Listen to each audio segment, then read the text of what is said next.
Question number 26 दिया गया है 5000 की एक राशि 8 साल में 7200 हो जाती है चक्रवृद्धि ब्याज की दर से 1 प्लस आर बटा में 100 पावर 8 हो रहा है 7200।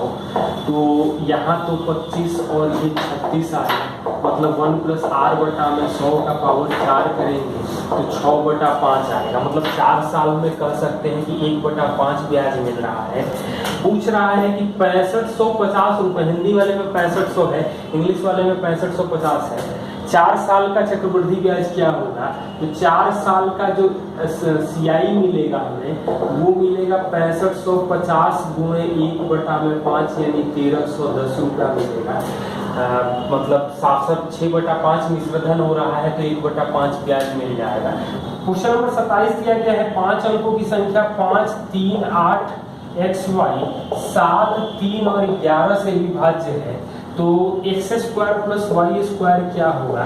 तो 3, 7, 11 से विभाज्य होने का एक तरीका ये है कि XY 38 और 5 जोड़ने पर 66 आ जाए, मतलब 3 से 11 से दोनों से कटे क्योंकि 43 हो रहा है तो इसको 23 होना पड़ेगा।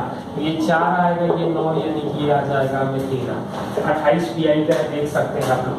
29 ए और बी एक टंकी को 16 घंटे में भर सकते हैं। ए और बी भर रहे हैं 16 घंटे में। सी 24 घंटे में खाली कर देता है। ए और बी 10 घंटे के लिए साथ खोला जाता है, फिर दोनों को बंद करके सी खोला जाता है। तो सी कितने घंटे में टंकी को खाली करेगा? तो एलसीएम को आ जाएगा हमें 48 यानी कि 3 माइनस 2। 10 घंटे के लिए ये भी खोला जाएगा तो 30 बटा में माइनस 2 यानी कि 15 घंटे में सी खाली करेगा। क्वेश्चन नंबर 30 दिया गया है 2 sine theta plus 15 cos square theta 7 दिया गया है और थीटा का मान 0 से 90 के बीच में है तो 3 minus tan theta upon 2 plus tan theta का मान क्या होगा? तो सबसे पहले तो हमें टैन थीटा निकालना होगा तो इसको लिख सकते हैं 15 माइनस 15 साइन स्क्वायर थीटा। अब क्वाड्रेटिक देखेंगे, इस तरह के एक वीडियो अलग से मैंने किया है रिसेंट क्वेश्चन ट्रिग्नोमेट्री करके, मेंस पार्ट ई है।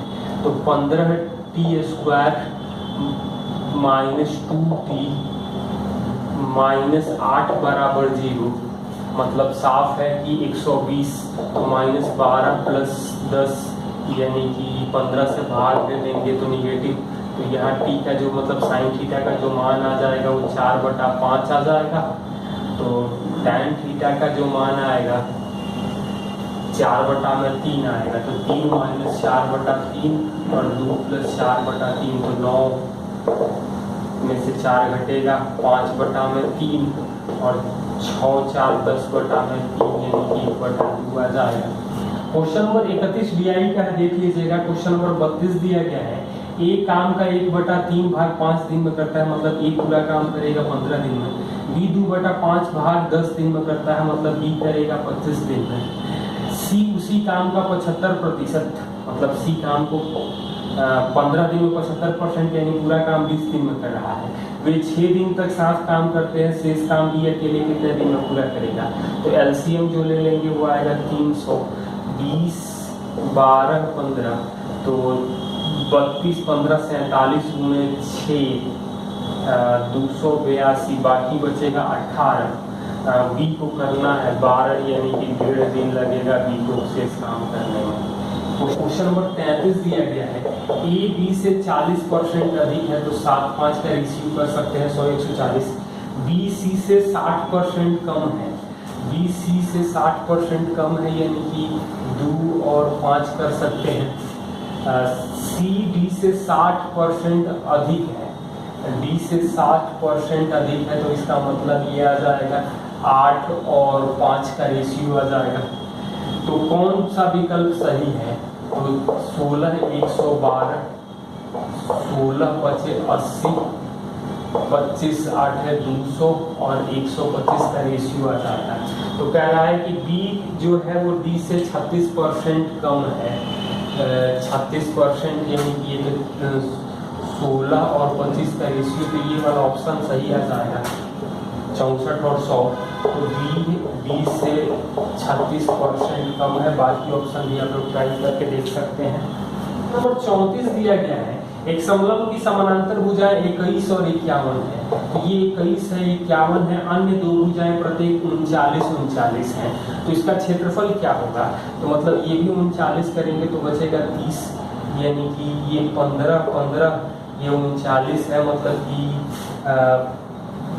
ये आ जाएगा 36। तो एरिया जो आएगा 1/2, 21 + 51 × 36, तो 72 से तो ये कटेगा 36 बार में, यानी 1296 centimetre square. Question number 35 DI का है, देख लेना। क्वेश्चन नंबर 36, मान लीजिए कि x वह छोटी से छोटी संख्या है जो 13 से पूर्ण विभाज्य है, लेकिन x को 4, 5, 6, 7, 8, 12 से विभाज्य किया जाता है, तो प्रत्येक बार 2 शेष बचता है, तो x के अंकों का योग। तो इसका पहले हम लोग LCM लेंगे, तो 12 यानी 24, 168, 840, 2 जोड़ देंगे तो 842, 13 से नहीं कट रहा है, 1682 नहीं कट रहा है, 2520 यानी 2522 करेंगे 13 से, ये कटेगा तो 2, 2, 2, 6, 5, 11, मतलब अंकों का योग जो आएगा, अंकों का योग ये हमें आ जाएगा 11। क्वेश्चन नंबर 37 क्या दिया गया है? त्रिभुज ABC में कोण C 90 डिग्री है, कोण C 90 डिग्री है, BC पर एक बिंदु है, तो BC पर कोई बिंदु D है, जहां AD एंगल A का समद्विभाजक है, और AC 5 है, AC 5 दिया गया है, BC 12 दिया गया है, तो ये तो 13 होगा, ये 12, ये 5x आ जाएगा, ये 13x आ जाएगा। तो AD की लंबाई हमसे पूछा गया है, तो सबसे पहले तो ये आ जाएगा 18 के लिए 12, मतलब 2/3, तो ये 10/3 आ जाएगा। तो AD की लंबाई जो आ जाएगी √5² + 100/9, तो 25 तो कॉमन हो, मतलब 5 कॉमन हो जाएगा, तो 1 + 4/9, तो 13, मतलब कि 5/3 √13 लिख सकते हैं। नंबर 38, एक ठोस लकड़ी के अर्धगोले से अधिकतम आयतन वाला एक लंबवृत्तीय शंकु काट लिया जाता है। इस प्रक्रिया में अवशेष लकड़ी मूल अर्धगोला के आयतन का कितना प्रतिशत है? मतलब 2/3 πr³। जब शंकु काटेंगे तो 1/3 πr² और ऊंचाई भी तो r हो जाएगी, मतलब ये 2 था, 1 हो गया, मतलब 2 में से 1 का इस्तेमाल किया तो 1 पार्ट वेस्ट हो गया, यानी कि 50% हमारा वेस्ट होगा और 50% ही यूज कर पाएंगे। तो बची हुई लकड़ी मतलब वेस्ट करने की बात कर रहा है। क्वेश्चन नंबर 39 दिया गया है, एक वस्तु का MRP 800 रुपये है, एक दुकानदार 2 क्रमिक छूट प्राप्त करने के बाद 540 में खरीदता है। पहला छूट 25 है, तो दूसरा छूट क्या होगा? तो 800 25% मतलब 3/4, दूसरा छूट x/100 कर ले, और ये 540 है, 400 से कटेगा 2, 6 यानी 190 आएगा, मतलब दूसरा छूट जो आ जाएगा वो 10% का। क्वेश्चन नंबर 40 दिया गया है, ए ने 1,12,000, तो 112,000 छोड़ दे रहे हैं, B 2 महीने के बाद 80,000, और C उसके 2 महीने के बाद 72,000, हजार छोड़ दे रहे हैं। लगाते हैं, शुरुआत के 10 महीने बाद B 8,000 और C 8,000 वापस निकाल लेता है, तो साल के अंत में B को 9800 लाभ हुआ, तो टोटल लाभ क्या है? तो ये 12 महीना, ये 8 महीना काम करेगा, और मतलब टोटल के 10 महीना, तो ये बाकी बचेगा × 8 है, और 72 × 2, ये × 6, और ये आ जाएगा 64 × 2, तो क्या मिलेगा? तो सबको हम लोग 16 से काट सकते हैं, तो ये 7 बार में कटेगा, ये 5 और ये 9, ये आ जाएगा 16 से भाग देंगे तो ये 27 आएगा, मतलब 8 से और 2 से, यहाँ तो ये 4, मतलब 84:49:35, मतलब 49 के लिए दिया है 9800, तो 1 के लिए आ जाएगा 200, सबको जोड़ देंगे तो 168 के लिए आ जाएगा 336 00। मतलब 33,600 रुपये। 41 दिया गया है, कोसेक थीटा दिया गया है 1.25 यानी 5/4 कह सकते हैं। तो 4 tan theta minus 5 cos theta plus 1 बटा में sec theta plus 4 cot theta minus 1 का मान क्या होगा। तो मतलब हम लोग सबका मान रखें तो ये तो आ जाएगा 4 गुणे 4/3 माइनस 5 गुणे 3/5 प्लस 1। सेक थीटा का मान क्या आ जाएगा, तो 5/3 आएगा। 4 गुणे 3/4 माइनस 1, तो ये तो कट रहा है, यहाँ ये कट रहा है, क्या मिलेगा तो 16/3 माइनस 2, 16/3 माइनस 2, और ये आ जाएगा 5/3 प्लस 5/3 प्लस 2, यानी कि 16 माइनस 6 यानी कि 10/3 कट जाएगा, 5 और 6 यानी 11, ये आंसर आ जाएगा। क्वेश्चन नंबर 42 दिया गया है, एक वस्तु को 1100 रुपये में बेचने से प्राप्त होने वाला लाभ इसी वस्तु को 700 में बेचने वाले हानि का 3 गुना है, तो 12.5% लाभ हेतु उस वस्तु को कितना में बेचना होगा।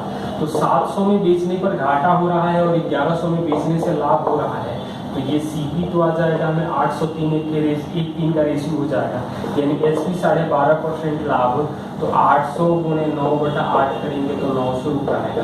क्वेश्चन नंबर 43 दिया है, 7 साल पहले A और B की आयु, तो A और B 7 साल पहले 4-5 था, 7 साल बाद 5-6 हो गया, तो अब से 5 साल बाद उनकी आयु का अनुपात क्या होगा, यानी कि एक के लिए तो 14 है, तो ये आ जाएगा 56 और 70 7 साल पहले, तो अभी जो आ जाएगा वो 63 और 77, 5 साल बाद करेंगे तो आ जाएगा 68 और 82 यानी कि 34:41। क्वेश्चन नंबर 44 सिंप्लीफिकेशन है, ट्राई कर लेना है। क्वेश्चन नंबर 45 दिया गया है, x मीटर ऊंचा एक प्रकाश स्तंभ के शीर्ष से एक ही तरफ भूमि पर स्थित 2 वस्तुएं एक सीधा में अवलोकित किया गया, अवनमन कोण 30 और 60 है, तो वस्तुओं के बीच की दूरी दिया गया है, अवनमन कोण 30 और 60 है, मतलब ये 30 है ये 60 है, तो ये 60 होगा ये 30 है, बीच की दूरी 32√3 दे रखी है। तो पूछ रहा है x मीटर ऊंचाई का है, मतलब इसको h√3 कर लें, तो ये h आ जाएगा और ये 3h आ जाएगा, मतलब 2h आ रहा है 32√3, तो h आ जाएगा 16√3, मतलब h√3 जो आ जाएगा वो 48 आ जाएगा। क्वेश्चन नंबर 46, एक वृत्त के बाहर एक बिंदु P स्थित है जो कि वृत्त के केंद्र से 26 सेंटीमीटर की दूरी है। P से खींची गई प्रतिच्छेदी रेखा PAB वृत्त को A और B बिंदु पर काटती है। PB दिया गया है 32 और PA 18 है, ये PB 32 है, तो पूछ रहा है कि स्पर्श रेखा, तो PA इंटू PB बराबर PT स्क्वायर, तो PT का जो वैल्यू आएगा वो 18 गुणे 32 का वर्गमूल जो आ जाएगा वो 24 हो जाएगा।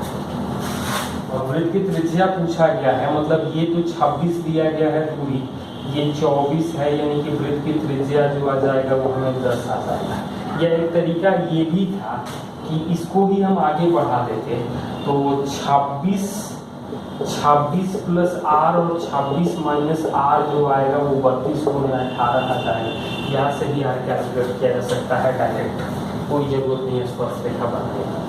क्वेश्चन नंबर 47 दिया गया है, एक व्यक्ति नाव धारा के प्रवाह में 3.3/4 किलोमीटर दूरी तय करने में 1.5 घंटा लगाता है, तो 3.3/4 1.5 घंटे में, तो 3/2 घंटे में, मतलब कि 12×3 15/4 और 3/2, यानी ये कटेगा 5, ये कटेगा 2, मतलब कि 2.5 किलोमीटर पर आवर दिख रहा है धारा की विपरीत दिशा में। धारा की दिशा में 13 किलोमीटर की दूरी 2 घंटे, मतलब धारा की दिशा में 6.5 किलोमीटर पर आवर। तो स्थिर जल में 90 किलोमीटर जाने में कितना टाइम लगेगा, तो स्थिर जल में जो चाल आ जाएगी 1/2, 6.5 और 2.5 यानी कि 9 का आधा यानी कि 4.5 आ जाएगा। 90 के लिए कितना होगा, तो 90 बटा में 4.5 करेंगे तो ये 20 घंटा लगेगा। क्वेश्चन नंबर 48 DI का है। क्वेश्चन नंबर 49, एक निश्चित धनराशि x% साधारण ब्याज की दर से 5 साल के लिए निवेश किया गया, इसे x + 5% निवेश किया जाता है तो पहले से 9200 रुपया अधिक प्राप्त होता है, यानी कि 5% 5 साल ज्यादा हो रहा है तो 25% आ रहा है 9200, तो 100% मूलधन जो आ जाएगा 368 यानी 36,800। क्वेश्चन नंबर 50 दिया गया है, ए बी की तुलना में दुगुना तेजी से और बी सी से दुगुना तेजी से, तो ए बी सी ये 1 होगा, ये 2 होगा, ये 4 इफिशियंसी होगा, तीनों एक साथ मिलकर काम करते हुए डी की मदद से 4 दिन में, मतलब ए बी सी डी जो काम कर रहे हैं 4 दिन में, डी अकेले कर रहा है 16 दिन में, तो ए अकेले 75% भाग कितने दिन में पूरा करेगा। तो एलसीएम हम लोग ऐसा नंबर लें तो साफ साफ दिखाई दे रहा है कि इन सबकी इफिशियंसी 4 है, तो कर लें कि एलसीएम यदि हम लोग 4 2 6 1 7 मतलब ये 3, तो इनकी इफिशियंसी को 21 और इसकी इफिशियंसी को हम लोग 7 मान लें, तो टोटल काम तो 112 यानी 28 होगा, एबीसी को 21 होना पड़ेगा, तो 4 2 6 1 7 7 के लिए 21 यानी ई की इफिशियंसी 12 6 और 3 आ जाएगी। अब कह रहा है कि 3/4 भाग मतलब ए की इफिशियंसी 12 हम मान रहे हैं, 3/4 यानी कि 112 गुणे 3/4 करेंगे तो 84 12 काम कितने दिन में होगा, तो 7 दिन में हो जाएगा।